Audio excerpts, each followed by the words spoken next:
নমস্কার। আমার আজকের কবি আলোক সরকার।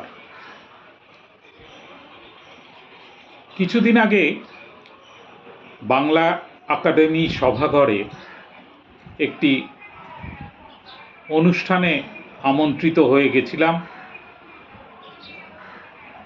সেখানে অনুষ্ঠিত হয়েছিল বিস্মৃত প্রায় কবিদের আলোচনা এবং কবিতা পাঠ। বহু মানুষ,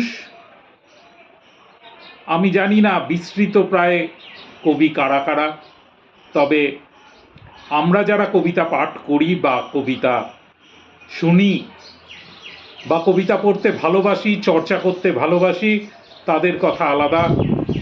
এছাড়া যেসব মানুষ এইসব নামী কবিদের মনে রাখেনি তারাই হয়তো বিস্মৃত প্রায়।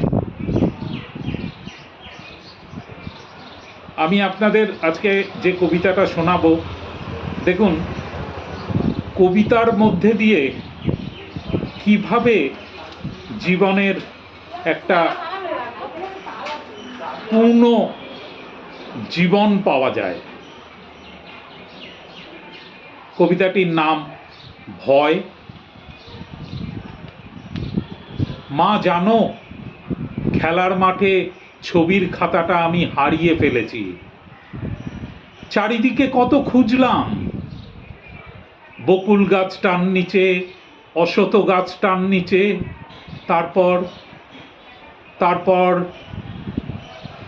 ওরা সব চলে গেল। পথে কান্না এক কি ভীষণ ভয়। মা জানো, এখনই যেতে ইচ্ছে হয় দুরন্ত বাহিরে।